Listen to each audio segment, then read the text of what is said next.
आज के इस वीडियो में जो है हमारा करंट अफेयर्स से रिलेटेड वीडियो। हाल ही में एडुटेरिया की करंट अफेयर्स की बुक प्रकाशित की गई है, जिसमें वार्षिकांक के तहत सितंबर 2019 से लेकर के सितंबर 2020 तक के बीच के एक वर्षों के घटनाक्रम को संग्रहित किया गया है। इसमें न केवल घटनाक्रम को संग्रहित किया गया है, बल्कि टॉप 1250 प्रश्नों का संग्रहण भी किया गया है, जो कुल 25 सेट में विभाजित किया गया है। इन सेटों में 50-50 प्रश्न दिए गए हैं, तो उन्हीं के प्रैक्टिस पर आधारित होगा हमारा आज का श्रृंखला।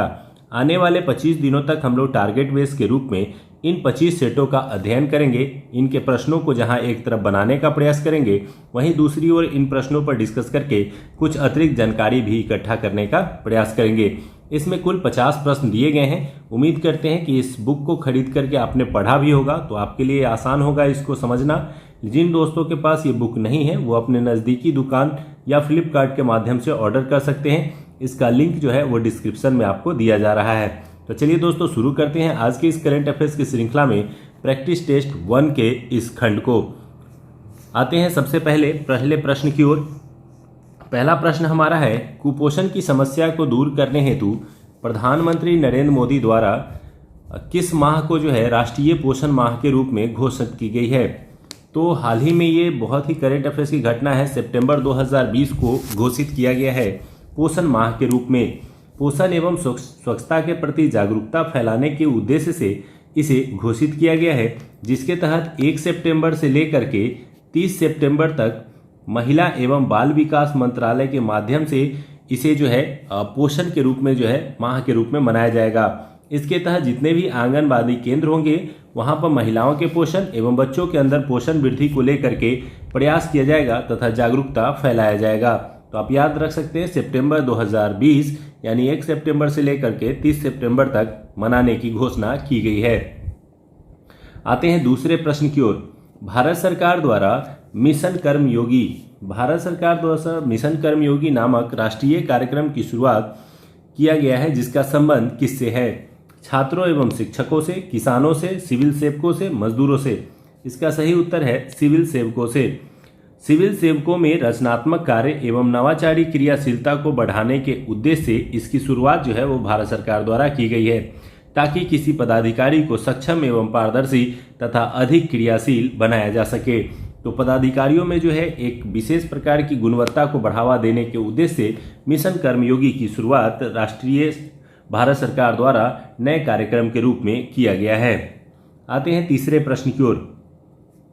केंद्रीय मंत्रिमंडल ने जम्मू कश्मीर में कितनी भाषाओं को आधिकारिक भाषा के रूप में मंजूरी दी है। हाल ही में केंद्रीय मंत्रिमंडल ने जम्मू कश्मीर की 5 भाषाओं को जो है आधिकारिक भाषा के रूप में मंजूरी दी है। बात करते हैं ये 5 भाषाएं कौन कौन सी है, तो इसे ध्यान रखेंगे। उर्दू, कश्मीरी, डोगरी, हिंदी एवं अंग्रेजी। ये 5 भाषाएं हैं जिनको आधिकारिक भाषाओं के रूप में मान्यता दी गई है। नेक्स्ट प्रश्न की ओर आते हैं। नई राष्ट्रीय शिक्षा नीति जिसे लागू किया गया है, उसे लागू करने वाला देश का पहला राज्य कौन बन गया है। आपको बता दें कि इसका सही उत्तर है हिमाचल प्रदेश। हिमाचल प्रदेश द्वारा जो है इसे लागू करने की सबसे पहली घोषणा जो है वो कर दी गई है। और इससे पहले आपको ये जानकारी भी रखनी होगी कि जुलाई 2020 में जो है के कस्तूरी रंगन की अध्यक्षता में जो नई राष्ट्रीय शिक्षा नीति लागू की गई है। हालांकि कर्नाटक राज्य वो पहला राज्य था जिसने घोषणा की थी कि हम इसे लागू करेंगे, लेकिन उससे पहले ही हिमाचल प्रदेश द्वारा इसे लागू कर दिया गया है। आइए 5वें प्रश्न की ओर चलते हैं। 5वां प्रश्न है, वर्ष 2021 में आयोजित होने वाले खेलो इंडिया यूथ गेम्स के 4थे संस्करण का आयोजन यानी उसकी मेजबानी किस राज्य को सौंपी गई है। तो हाल ही में इसकी घोषणा की गई थी और हरियाणा राज्य को ये सौंपा गया है। हरियाणा के पंचकुला में जो है वर्ष 2021 का खेलो इंडिया यूथ गेम्स आयोजित किया जाएगा। बात करें तो इससे पहले पहला खेलो इंडिया यूथ गेम्स जो है वो दिल्ली में आयोजित किया गया था। दूसरा खेलो यूथ इंडिया गेम्स जो है वो महाराष्ट्र में आयोजित किया गया था, जबकि तीसरा पिछला बार असम के गुवाहाटी में आयोजित किया गया था। आते हैं 6ठे प्रश्न की ओर। मध्य प्रदेश के राज्यपाल लालजी टंडन की मृत्यु के बाद उनके स्थान पर किसे जो है यह पद या कार्यभार सौंपा गया है। तो इसका सही उत्तर है आनंदीबेन पटेल, जो कि उत्तर प्रदेश की राज्यपाल हैं। इन्हें अतिरिक्त प्रभार के रूप में मध्य प्रदेश के राज्यपाल का प्रभार सौंपा गया है। इससे पहले ये गुजरात की मुख्यमंत्री रह चुकी हैं। आते हैं 7वें प्रश्न की ओर। नीति आयोग द्वारा जारी आकांक्षी जिला डेल्टा रैंकिंग 2020 के तहत किस जिले को प्रथम स्थान प्राप्त हुआ है? तो आकांक्षी जिला डेल्टा रैंकिंग जो है वो नीति आयोग द्वारा जारी किया जाता है। सबसे पहले इसे आप ध्यान रखेंगे। और इसके तहत जो प्रथम स्थान दिया गया है वो बीजापुर को दिया गया है। यहाँ से आपको एक प्रश्न पूछा जा सकता है कि यह कौन बीजापुर है? तो यह बीजापुर छत्तीसगढ़ राज्य में स्थित है। तो सबसे पहले ये याद रखेंगे कि ये छत्तीसगढ़ का है, यानी पहला स्थान जो प्राप्त हुआ है बीजापुर जिले को, ये छत्तीसगढ़ से संबंधित है। हालांकि इसी में दूसरा स्थान जो है रिभोई को प्राप्त हुआ है जो मेघालय से संबंधित है, और तीसरा स्थान बहराइच को प्राप्त हुआ है जो उत्तर प्रदेश में है। यह पिछड़े क्षेत्रों को विकास के लिए जारी किया जाने वाला एक रैंकिंग है ताकि पिछड़े जिलों को अग्रणी जिला में शामिल किया जा सके। आते हैं 8वें प्रश्न की ओर। फ्रांस के नए प्रधानमंत्री के रूप में किसे नियुक्त किया गया है? हाल ही में फ्रांस के नए प्रधानमंत्री की नियुक्ति हुई है और इसका सही उत्तर है जेन कैस्टेक्स। जेन कैस्टेक्स को जो है हाल ही में प्रधानमंत्री के लिए चुना गया है फ्रांस में, और फ्रांस के जो राष्ट्रपति है अभी वो इमैनुअल मैक्रोन है। आते हैं 9वें प्रश्न की ओर। 9वां प्रश्न है, हाल ही में भारत सरकार द्वारा नई शिक्षा नीति को मंजूरी प्रदान की गई है। इसके संबंध में निम्नलिखित में से कौन सा कथन सत्य नहीं है? तो सत्य नहीं है को चुनना है। आइए देखते हैं इनके 4 बिंदुओं को। पहला, मानव संसाधन विकास मंत्रालय का नाम बदलकर शिक्षा मंत्रालय रखा गया, बिल्कुल सही है। दूसरा है, के कस्तूरी रंगन समिति की सिफारिश पर नई शिक्षा नीति को मंजूरी मिली है, यानी इसके जो हेड थे वो के कस्तूरी रंगन थे, तो ये भी सही है। तीसरा पॉइंट है, स्कूलों में 10+2 के स्थान पर अब 5+3+3+4 के फॉर्मेट में जो है इसे अपनाया जाएगा। और चौथा है, शिक्षा पर जीडीपी का 8% तक खर्च करने का लक्ष्य रखा गया है। तो यहाँ पे जो गलत उत्तर ढूंढना था, हमें सत्य नहीं है ढूंढना था, तो डी होगा, क्योंकि 8% नहीं बल्कि 6% तक खर्च करने का जो है वो लक्ष्य निर्धारित किया गया है। आते हैं 10वें प्रश्न की ओर। सर्वोच्च न्यायालय द्वारा नेमीबिया से अफ्रीकी चीतों को भारत में पुनर्वास हेतु मंजूरी प्रदान की गई। भारत के किस वन्यजीव अभयारण्य में इन चीतों को रखा जाएगा? तो भारत में इसे जो रखने के लिए स्थान चिन्हित किया गया है वो है कुनु पालपुर अभयारण्य। यह कुनु पालपुर अभयारण्य जो है ये मध्य प्रदेश राज्य में स्थित है। इस वन्यजीव अभयारण्य को 2018 ईस्वी में राष्ट्रीय उद्यान के रूप में घोषित किया गया था। हालांकि इसका वन्यजीव अभयारण्य का इतिहास काफ़ी पुराना है, लेकिन 2018 में इसे राष्ट्रीय उद्यान का दर्जा मिला और हाल ही में ये चर्चा में रहा क्योंकि यहाँ से अफ्रीका से लाए जाने वाले चीतों को इसमें रखा जाएगा। आते हैं नेक्स्ट प्रश्न की ओर। नेक्स्ट प्रश्न है, overdraft saving the Indian saver पुस्तक के लेखक कौन हैं? तो इस पुस्तक के लेखक है उर्जित पटेल। इन्हें आपको याद रखना है क्योंकि ये काफ़ी फेमस राइटर भी हैं, और दूसरा ये आरबीआई के पूर्व गवर्नर रह चुके हैं। इस दृष्टि से ये महत्वपूर्ण पॉइंट बनता है और यहाँ से प्रश्न पूछा जा सकता है। नेक्स्ट आते हैं, चाह बहार रेलवे परियोजना के संबंध में निम्नलिखित कथनों पर विचार कीजिए।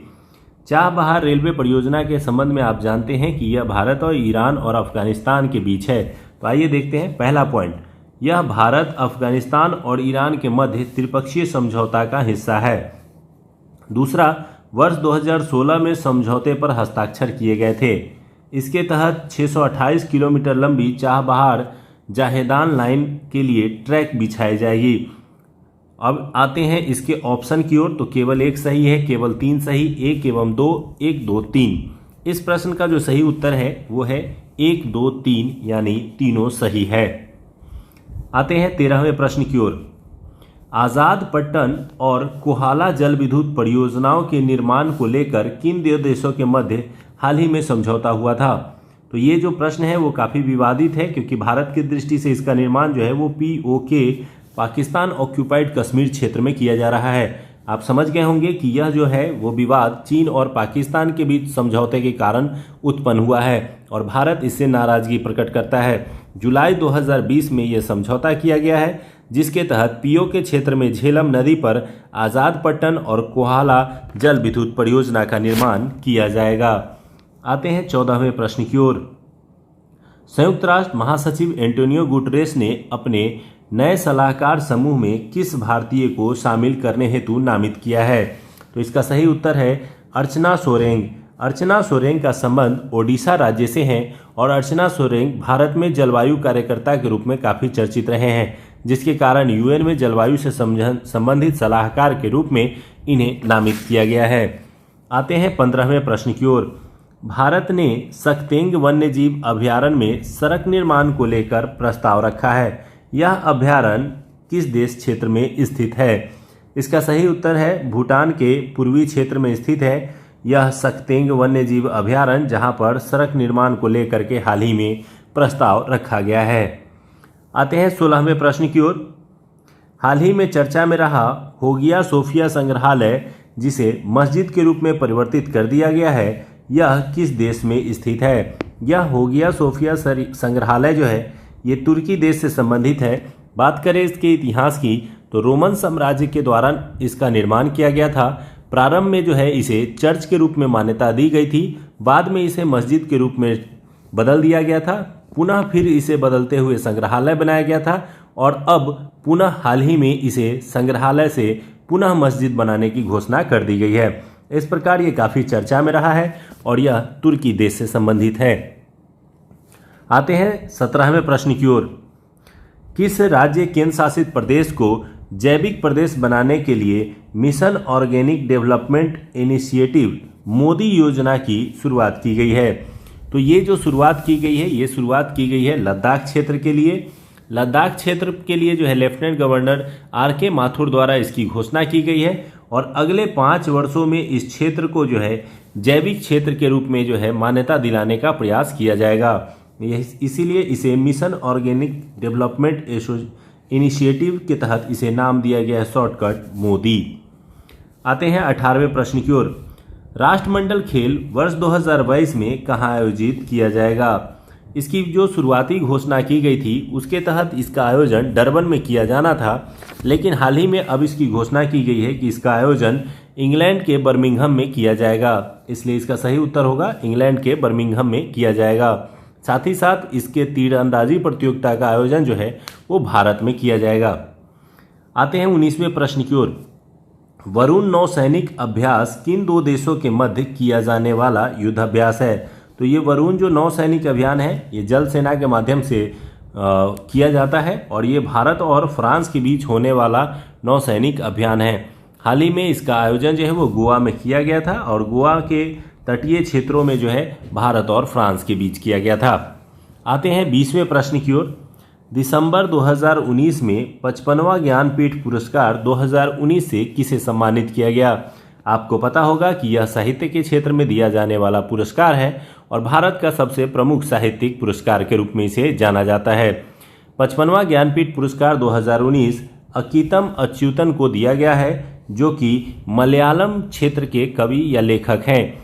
हालांकि इस पुरस्कार की शुरुआत की बात करते हैं तो 1961 में इसकी शुरुआत की गई थी और शुरुआत में ही जी.एस. ग्रुप को सबसे पहली बार जो है यह पुरस्कार दिया गया था। आते हैं नेक्स्ट पॉइंट की ओर। दिल्ली में स्थित प्रगति मैदान मेट्रो स्टेशन का नाम बदलकर क्या रखा गया है? तो दिल्ली सरकार द्वारा एक फैसला लिया गया है जिसके तहत सुप्रीम कोर्ट मेट्रो स्टेशन के रूप में इसको नामित किया गया है, अर्थात प्रगति मैदान मेट्रो स्टेशन का नाम बदलकर सुप्रीम कोर्ट मेट्रो स्टेशन कर दिया गया है। आते हैं 22वें प्रश्न की ओर। Ease of doing business report में किस संस्था द्वारा जारी किया जाता है?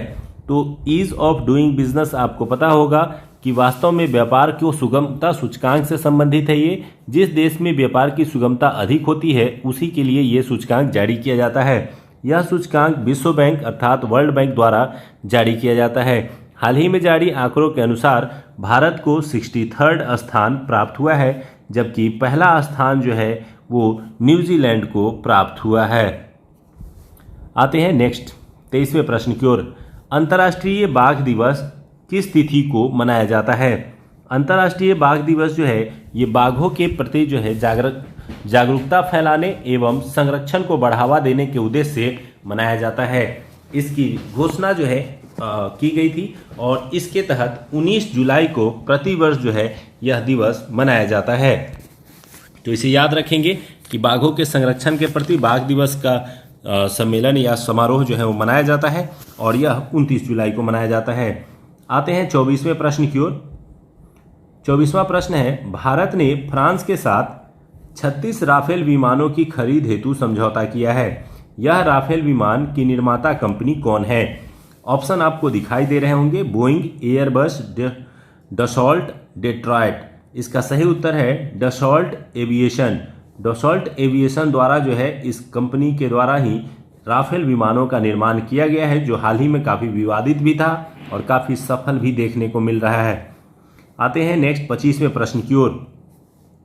हाल ही में सोनभद्र में 3000 टन स्वर्ण भंडार की खोज की गई है। सोनभद्र किस राज्य से संबंधित है? सोनभद्र वास्तव में एक जिला है जो कि उत्तर प्रदेश राज्य से संबंधित है। इसकी सबसे बड़ी विशेषता ये है कि यह जिला मध्य प्रदेश, छत्तीसगढ़, जम्मू कश्मीर और बिहार 4 राज्यों के साथ सीमा बनाती है। इसके अलावा यह दूसरा सबसे बड़ा जिला है और यहाँ पर हाल ही में स्वर्ण से संबंधित भंडार खोजने की घोषणा की गई थी। तो ये उत्तर प्रदेश से संबंधित है। आते हैं 26वें प्रश्न की ओर। स्कूली शिक्षा प्रणाली में सुधार लाने हेतु किस संस्था द्वारा संचालित स्टार्स कार्यक्रम को भारत में भी लागू किया गया है? इसका सही उत्तर है वर्ल्ड बैंक। वर्ल्ड बैंक द्वारा स्कूल के शिक्षकों को ज्ञान प्रदान करने एवं शिक्षा देने की कला को विकसित करने के उद्देश्य से स्टार कार्यक्रम को जो है शुरू किया गया है और इसके जो शुरू करने वाली संस्था है वो है वर्ल्ड बैंक यानी विश्व बैंक। आते हैं 27वें प्रश्न की ओर। 108वां विज्ञान कांग्रेस का आयोजन वर्ष 2021 में कहाँ किया जाएगा? आपको पता होगा कि विज्ञान कांग्रेस के माध्यम से विज्ञान के प्रति जागरूकता को बढ़ावा देने का प्रयास किया जाता है। इसके तहत 2021 में 3 जनवरी से लेकर के 7 जनवरी के बीच जो है इसका आयोजन किया जाएगा और ये आयोजन पुणे में किया जाएगा इस बार। तो आपको याद रखना है, पुणे में 3 से 7 जनवरी के बीच 108वां विज्ञान कांग्रेस का आयोजन किया जाएगा। आते हैं 28वें प्रश्न की ओर। हाल ही में जारी सर्वोच्च न्यायालय की घोषणा के अनुसार किस अनुच्छेद के तहत भारत में इंटरनेट सेवा को मौलिक अधिकार माना गया है? तो इसका सही उत्तर आपको जो है ऑप्शन दिखाई दे रहे हैं, आर्टिकल 19, 20, 21 और 32। इसका सही उत्तर है आर्टिकल 19 यानी अनुच्छेद 19 के तहत जो स्वतंत्रता का अधिकार प्राप्त है, इसी के अंतर्गत इंटरनेट सेवा का मौलिक अधिकार भी प्राप्त हो गया है। इसकी घोषणा सर्वोच्च न्यायालय द्वारा की गई है। आते हैं 29वें प्रश्न की ओर। एसीम पोर्टल किस मंत्रालय द्वारा जारी किया गया है? तो एसीम पोर्टल जो है वो कौशल विकास और उद्यमिता मंत्रालय द्वारा किया गया है। आपको यहाँ एक महत्वपूर्ण बिंदु ये याद रखना है कि लॉकडाउन की परिस्थितियों के बीच जिस प्रकार से रोजगार घटे हैं, उन्हीं रोजगारों को बढ़ावा देने एवं रोजगार सृजन के प्रति प्रोत्साहन करने के लिए इस पोर्टल का निर्माण किया गया है ताकि रोजगारों की तलाश की जा सके एवं नए रोजगार सृजित किए जा सके। आते हैं 30वें प्रश्न की ओर। चर्चा में रहे IM विजयन का संबंध किस खेल से है? IM विजयन भारतीय फुटबॉल टीम के कैप्टन रह चुके हैं, अर्थात IM विजयन जो हाल ही में चर्चा में थे वह फुटबॉल खेल से संबंधित है। आते हैं 31वें प्रश्न की ओर। 22 मार्च 2020 को मनाए गए जल दिवस का थीम क्या था? तो आपको सबसे पहले तो ये याद रख लें कि 22 मार्च को जो है वो जल दिवस के रूप में प्रतिवर्ष मनाया जाता है और जल के प्रति जागरूकता फैलाने अर्थात फ्रेश वाटर के संरक्षण और जागरूकता के उद्देश्य से इसको प्रतिवर्ष मनाया जाता है। इस बार जो इसका थीम था वो था जल और जलवायु परिवर्तन, तो इसे याद रखेंगे। आते हैं 32 प्रश्न की ओर। हाल ही में किस राज्य को 6ठी अनुसूची में शामिल करने की मांग की जा रही है? तो 6ठी अनुसूची में जो शामिल करने के लिए जो मांग की जा रही है वो अरुणाचल प्रदेश राज्य द्वारा की जा रही है। इससे पहले आपको बता दें कि 6ठी अनुसूची में केवल 4 राज्य शामिल हैं जिनका नाम इस प्रकार है, असम, मेघालय, त्रिपुरा और मिजोरम। इसके ही साथ अरुणाचल प्रदेश द्वारा भी ये मांग की जा रही है कि उसे भी 6ठी अनुसूची में शामिल किया जाए, क्योंकि 6ठी अनुसूची में शामिल होने से वहाँ के जनजातियों के लिए विकासात्मक कार्य करना आसान हो जाएगा। आते हैं 33वें प्रश्न की ओर। प्रधानमंत्री नरेंद्र मोदी ने स्वतंत्रता दिवस के अवसर पर किस क्षेत्र को 1000 दिन में भारत की मुख्य भूमि से जोड़ने के लिए ऑप्टिकल फाइबर लिंक स्थापित करने की घोषणा की गई? तो 74वें स्वतंत्रता दिवस के अवसर पर जो है प्रधानमंत्री नरेंद्र मोदी द्वारा यह घोषणा लक्षद्वीप से संबंधित है। अर्थात लक्षद्वीप को इंटरनेट माध्यम से जोड़ने के लिए 1000 दिन के अंदर जो है पानी के नीचे यानी समुद्र के नीचे से जो है ऑप्टिकल फाइबर लिंक स्थापित करने की घोषणा की गई है, ताकि लक्षद्वीप में इंटरनेट की तेज सेवा बहाल की जा सके। आते हैं अगले प्रश्न की ओर, जो है हमारा 34वां प्रश्न। किस मंत्रालय द्वारा सृजन पोर्टल लॉन्च किया गया है? तो हाल ही में इसका जो लॉन्चिंग है वो किया गया है रक्षा मंत्रालय के द्वारा। तो आप इसे सबसे पहले याद रखेंगे कि ये घोषित किया गया है रक्षा मंत्रालय द्वारा, और रक्षा मंत्री राजनाथ सिंह ने इसकी घोषणा की और इसे लागू किया है। आते हैं अगले पॉइंट में, और किस देश के समुद्री क्षेत्र में तेल रिसाव के कारण वहां पर्यावरणीय आपातकाल की घोषणा कर दी गई है? तो इस प्रश्न का जो सही उत्तर है वो है मॉरिशस।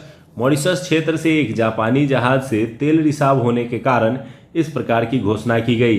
तेल की बड़ी मात्रा हिंद महासागर के ऊपर तैरने लगी, जिसके कारण मॉरिशस के आसपास के क्षेत्रों में तेल ही तेल हो गया, जिससे जलवायु परिवर्तन की खतरा उत्पन्न हो गया और पर्यावरणीय समस्या को देखते हुए यहां पर्यावरणीय आपातकाल लागू कर दिया गया। आते हैं अगले पॉइंट की ओर। इजराइल यूएई शांति समझौते के संबंध में निम्नलिखित कथनों में कौन सा सही नहीं है? आइए देखते हैं कौन से कथन सही नहीं है। पहला है, इजराइल से समझौता करने वाला यूएई पहला खाड़ी देश बन गया है। तो कई देशों के साथ बातचीत तो जरूर थी, लेकिन समझौता जो है वो करने वाला पहला यूएई देश बना। इसे अब्राहम समझौता भी कहा गया है।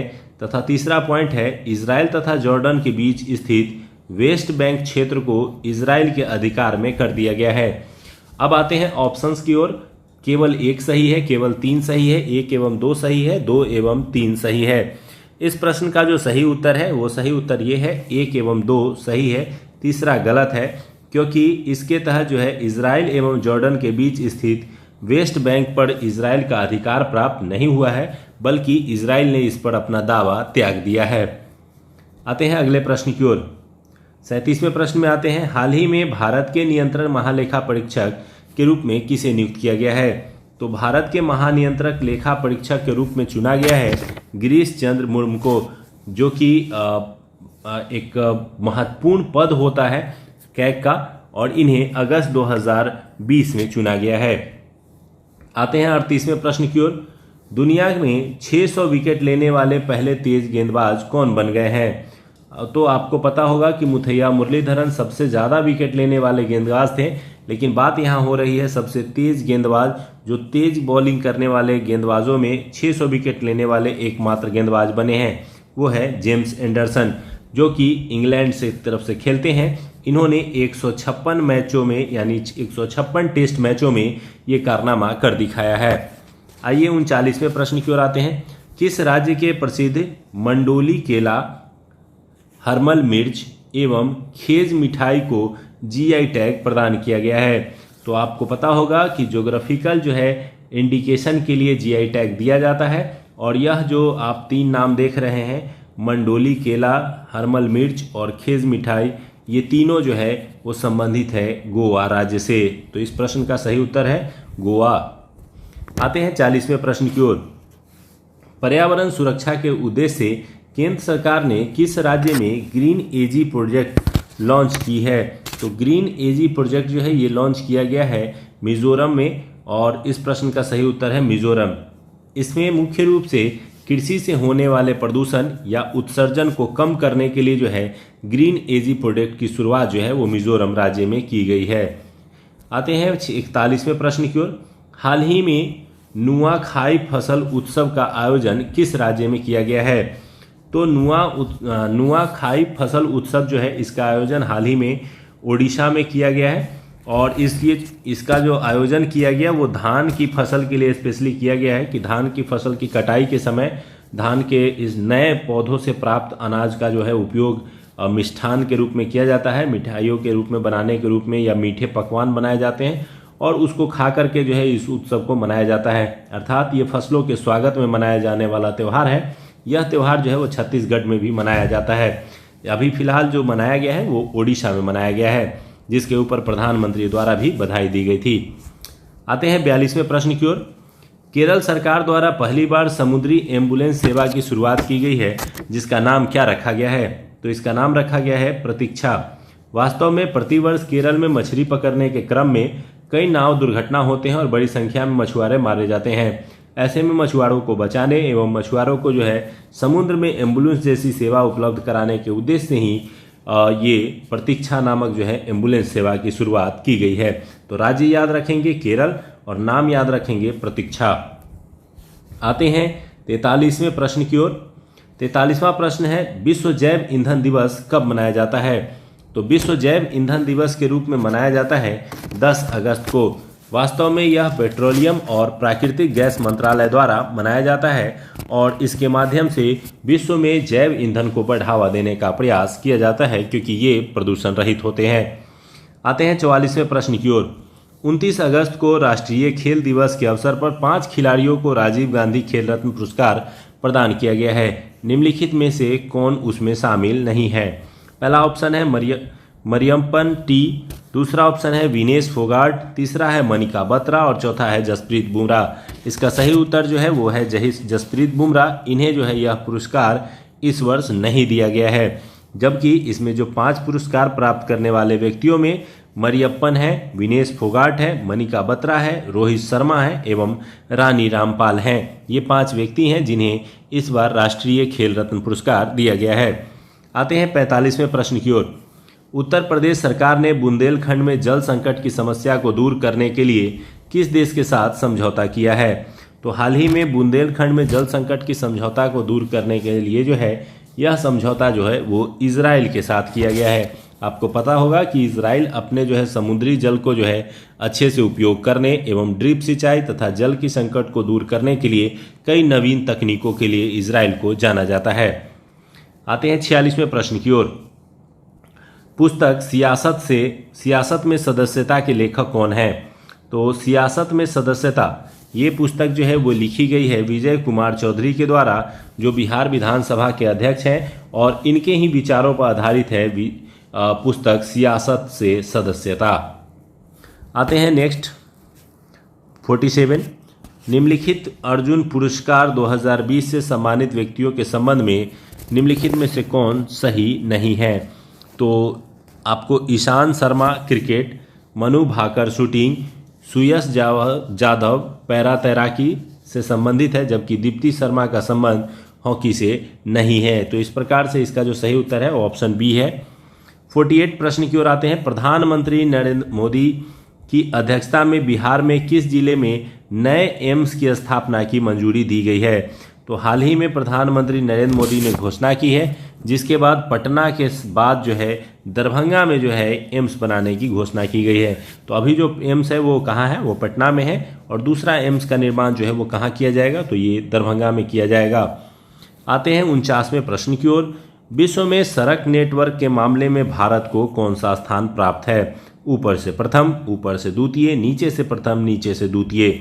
इसका सही उत्तर है ऊपर से द्वितीय। ऊपर से द्वितीय से तात्पर्य ये है कि पहला स्थान अमेरिका का है जहां सबसे अधिक सड़कों की लंबाई है, दूसरा स्थान जो है वो भारत को प्राप्त है, जबकि तीसरा स्थान चाइना का है। आते हैं इस श्रृंखला में अंतिम प्रश्न की ओर। प्रशासनिक अधिकारियों की कार्यप्रणाली की जांच हेतु किसके राज्य एवं केंद्र शासित प्रदेश द्वारा एस्पेरो पोर्टल की शुरुआत जो है वो की गई है? तो प्रशासनिक अधिकारियों की कार्यप्रणाली की जांच हेतु जो है ये एस्पेरो पोर्टल जो है वो शुरू किया गया है। वो शुरू किया गया है जम्मू कश्मीर के द्वारा। जम्मू कश्मीर के उपराज्यपाल मनोज सिन्हा द्वारा जो है अगस्त 2020 में जो है इसको जारी किया गया है और इसके माध्यम से प्रशासनिक अधिकारियों की कार्यप्रणाली की जांच की जा सकेगी। तो आज का ये जो है हमारा वीडियो आप लोग कैसा लगा कमेंट बॉक्स में ज़रूर बताइएगा।